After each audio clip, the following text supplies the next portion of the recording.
Go. Hi, I'm Lisa Lewis. I'm organist choir master at St. Luke's Episcopal.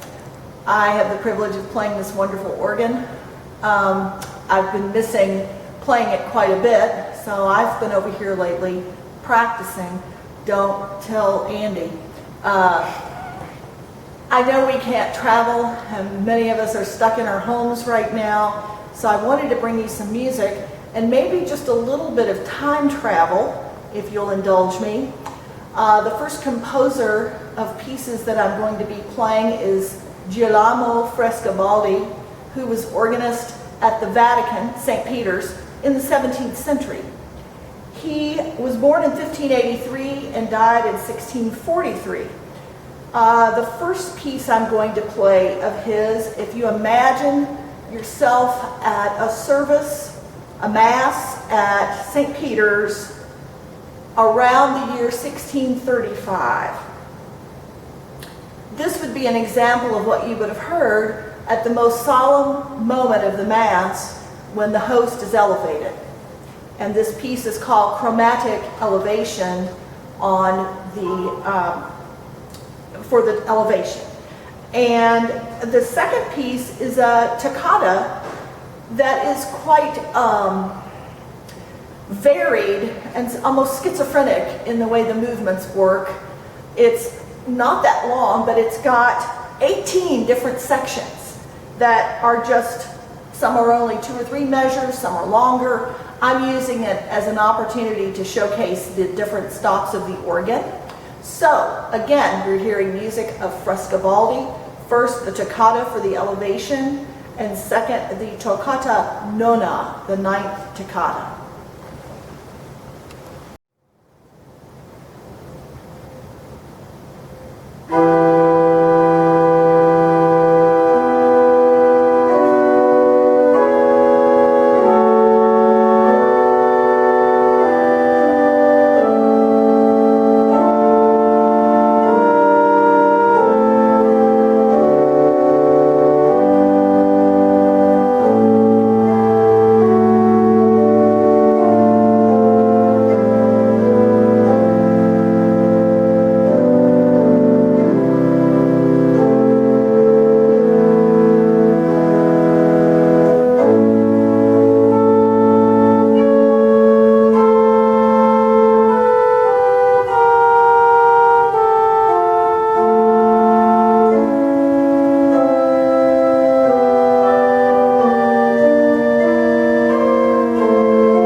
Skipping ahead to the 20th century, I'm particularly fond of the music by the British composer Kenneth Layton. He was born 1929, died in 1988.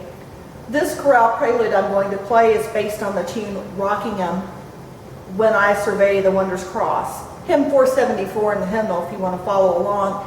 This was composed in 1975. It was commissioned by Oxford University Press to be included in an organ collection called Choral Preludes on English Tunes. This composition follows the style of a Bach chorale prelude with a freely composed introduction, a lilting, meditative, melodic line. The familiar tune is heard in the tenor line, played here on a plaintive reed stop. Layton writes a bit of a postscript following the completion of the hymn tune, which brings the piece to a gentle end. I think of the last lines of verse 4 of the hymn when I'm playing this. Love so amazing, so divine, demands my soul, my life, my all.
These last two pieces I'm going to play are by Johann Sebastian Bach. The Prelude in G major, and then I'm ending with the O Sacred Head, Sore Wounded. Bach had a lot of children. For those of you who may be homeschooling your children right now, Bach had 20 children. Of course, not all of them lived to be adults, but he did provide music instruction for them. His son, Wilhelm Friedemann, was well known as an organist and a harpsichord at age 20. After Wilhelm Friedemann wasn't hired for the first church job he auditioned for, Daddy Bach stepped in and wrote what he thought was the ideal audition piece. This prelude I'm getting ready to play for you. It's written in the Italian style that was so trendy at that time. We know that in addition to writing this piece for his son's audition, he also wrote a letter of application on the same paper. The watermark of the paper verifies this. It apparently charmed the committee because Wilhelm Friedemann passed the audition and became organist at the Sophiankirche in Dresden, where he remained for over 12 years. I was fortunate to work as a research assistant to musicologist Dr. Gerhard Hertz on his book, Bach's Sources in America, back in the early 80s. Dr. Hertz surprised me one day with a gift and a portfolio he had wrapped, and decorated himself. I opened it not knowing what to expect.